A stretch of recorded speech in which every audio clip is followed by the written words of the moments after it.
Standard 9 students, in your chemistry book matter in our surroundings जो है हम लोग पढ़ रहे थे, उसमें हम लोग को पेज नंबर 15 में the amount of heat energy absorb when 1 kg of substance changes from solid to liquid at its melting point is called the latent heat of fusion of the solid. Means जैसे जितना amount of heat जो है वो 1 kg अगर कोई substance है solid और उसको मेल्ट करने में जो भी जितना भी एनर्जी लग रहा है, जितना एनर्जी एब्जॉर्ब हो रहा है, वही उस सॉलिड का latent heat of fusion of the solid कहलाएगा.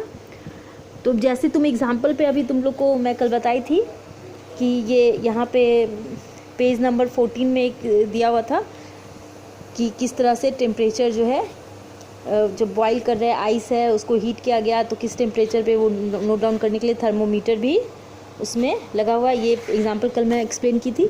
तो बस तुम लोग इतना ही समझो कि जो वाटर है, सपोज वाटर है, तो वाटर को अगर तुम वेपराइज कर रहे हो, अगर तुम वाटर को वेपराइज कर रहे हो तो सपोज़ किसी बीकर में अगर वो वाटर जो है वो किसी बीकर में वाटर है और तुम उसे अगर यहाँ से तुम उसे हीट दे रहे हो, उसे वेपराइज कर रहे हो, तो उसका लास्ट ड्रॉप ऑफ वाटर भी जो होगा उसका भी टेम्परेचर क्या होगा, 100 डिग्री सेल्सियस. जब वो वेपर में कन्वर्ट हो रहा होगा तो उसका जो उसी टेम्परेचर पे वो जो है वो वेपराइजेशन उसका शुरू हो जाता है, तो वो टेम्परेचर लास्ट तक बना रहेगा. यही उसका क्या कहलाएगा, लैटेंट हीट ऑफ फ्यूज़न. तो अगर सॉलिड है तो सॉलिड में भी सेम प्रोसेस, अगर उसका मेल्टिंग पॉइंट जो है वही उसका latent heat of fusion of solid कहलाएगा. ठीक है. तो on further heating the particles of the liquid gain more energy and begin to vibrate more vigorously. They become so energetic and they break the intermolecular forces of attraction. They are now free to leave the liquid and go into the gaseous state. यानी यहाँ पे तो amount of heat जो absorb हुआ था 1 kg substance में, वो liquid में उसे कन्वर्ट करने के लिए लगा. तो ये मेल्टिंग पॉइंट जो था उसका latent heat of fusion of the solid हो गया. उसके बाद फिर उसे हीट करने पर उसका पार्टिकल और एनर्जी गेन किया और वो एनर्जी गेन करने पे ज़्यादा एनर्जेटिक होकर ब्रेक डाउन किया अपने मॉलिक्यूल्स को. उसके बाद फिर वो गैसेस स्टेट में आने लगा.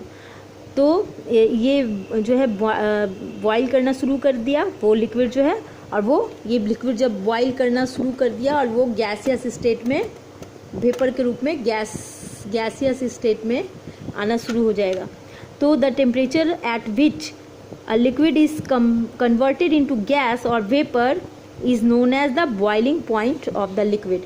जिस टेम्परेचर पे वो लिक्विड जो है गैस या वेपर, गैस और वेपर भी कह सकते हो उसे, वेपर एक गैस ही है. तो ये जिस टेम्परेचर पे ये बॉईल होकर वो लिक्विड, कोई भी लिक्विड हो, वाटर की जगह अगर कोई और लिक्विड है, तो जिस टेम्परेचर पे वो बॉईल करना शुरू करेगा और बॉईल होकर गैसियस स्टेट में आ जाएगा, वो टेम्परेचर उसका बॉइलिंग पॉइंट कहलाएगा उस लिक्विड का. तो eight normal pressure 180 atmospheric pressure कहते हैं ATM, the boiling point of water is 100 degree Celsius. Water का तुम लोग जानते हो कि बॉइलिंग पॉइंट क्या होता है, 100 डिग्री सेल्सियस स्केल में 100 डिग्री होता है. और अगर केल्विन स्केल लिया जाए तो केल्विन स्केल में 373.15 केल्विन होता है. तो we have seen that during boiling the temperature of the liquid does not rise despite heating. Instead the supplied heat energy goes to raise the kinetic energy. यहाँ पे क्या बोल रहा है कि तो हम लोग देखते हैं कि जो बॉइलिंग के दौरान जो है टेम्परेचर जो होता है लिक्विड का वो नॉट राइज डिस्पाइट हीटिंग, बदले में कि हम उसको हीट कर रहे हैं वो फिर भी वो बढ़ता नहीं है. Instead the supplied heat energy goes to raise the kinetic energy. उसका जो काइनेटिक एनर्जी है उस पार्टिकल्स का वो है जो बढ़ता जाता है. When the particles acquire enough energy, they overcome the attractive forces of the other particles and go into vapor state. As the heat energy received by the liquid remains hidden inside the bulk of liquid is called latent heat of vaporization. तो यहाँ पे यही बोल रहा है कि जब हम उसे किसी भी लिक्विड को उसका टेम्परेचर जो है वो उसे हीट दे रहे होते हैं, उसका टेम्परेचर जो है बढ़ता है इसके बदले कि उसका जो है वो राइज होगा। उस liquid does not rise despite heating, heating के बदले वो ऐसा नहीं कि उसका टेम्परेचर बढ़ता ही जा रहा है, बल्कि उसके अंदर का जो काइनेटिक एनर्जी है उस पार्टिकल का वो जो है वो बढ़ रहा है। और ये जो पार्टिकल्स है वो इतना एनर्जी एक्वायर कर लेता है, इतना एनर्जी गेन कर लेता है कि उसका जो ये जो है अट्रैक्टिव फोर्स है उसके अंदर का, उस पार्टिकल का, वो वेपर स्टेट में फिर कन्वर्ट होने लगता है। एनर्जी गेन करने के बाद वो वेपर स्टेट में चेंज होने लगता है। तो as the heat energy received by a liquid, जो हीट एनर्जी लिक्विड के द्वारा रिसीव किया गया वो बहुत मात्रा में हिडन है।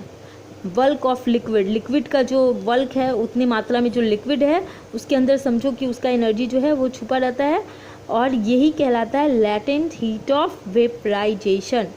ये लैटेंट हीट ऑफ वेपराइजेशन कहलाता है। तो the amount of heat energy absorb when 1 kg of substance changes from liquid, यानी कि जितना एनर्जी लगेगा 1 kg सब्सटेंस जो है उसको लिक्विड से वेपर में चेंज होने में, 1 kg का जो भी लिक्विड है उसे वेपर में चेंज होने में जितना अमाउंट ऑफ एनर्जी लगेगा वो उसका बॉइलिंग पॉइंट होगा और is called latent heat of vaporisation of liquid, और वही उसका लैटेंट हीट ऑफ वेपराइजेशन कहलाएगा।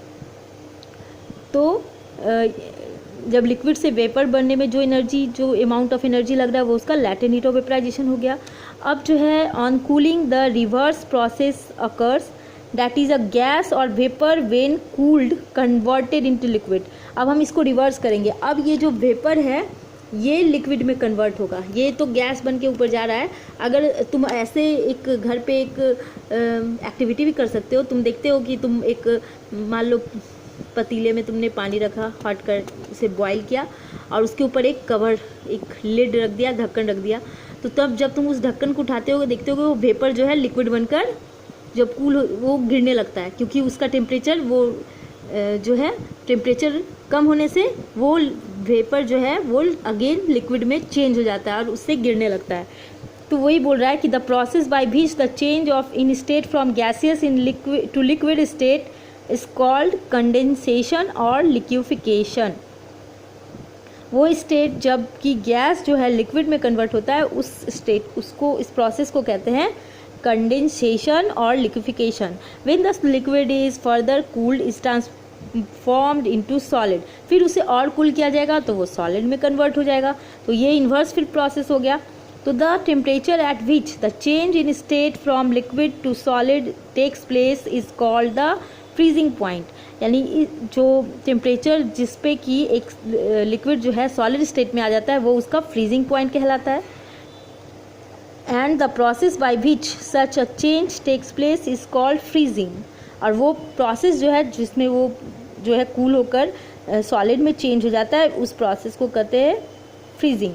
तो डिफरेंस क्या है? Difference between steam and boiling water. Steam और बॉइलिंग वाटर में क्या डिफरेंस है? तो the temperature of both steam and boiling water is the same. Temperature steam का भी उतना ही होगा जितना कि बॉइलिंग वाटर का होगा, but steam causes more severe Burns that boiling water does. Vapour अगर लग जाता है, अगर रोटी का ही भाप देखते हो कि जब रोटी बनाने में कभी अगर फिंगर में लग गया उसका वेपर तो वो ज़्यादा बर्न करता है, जलता है। तो this is because steam contains extra heat in the form of latent heat of vaporisation. वो लैटेंट हीट ऑफ वेपराइजेशन के रूप में एक्स्ट्रा हीट, अभी जो मैं बताई थी कि वो लिक्विड जो है वो अपने अंदर जो है वो एनर्जी को कंजर्व करके रखता है, तो वो जो है उसके कारण ऐसा होता है। अगर कोई क्वेश्चन करे, ये क्वेश्चन करे कि क्यों बर्न्स करता है स्टीम लिक्विड ये बॉइलिंग वाटर की अपेक्षा ज़्यादा, तो उसका यही रीज़न है। तो अ समरी ऑफ चेंजेस, उसका रीज़न तुम एक लाइन में लिख सकते हो कि due to latent heat of vaporisation. अब है summary of changes that matter undergoes can be shown as follows. यहाँ पे तुम लोग का एक चार्ट इस टाइप से बनाया हुआ है, सॉलिड से लिक्विड में जो कन्वर्ट हो रहा है, लिक्विड से गैस में, फिर गैस से लिक्विड में और लिक्विड से सॉलिड में।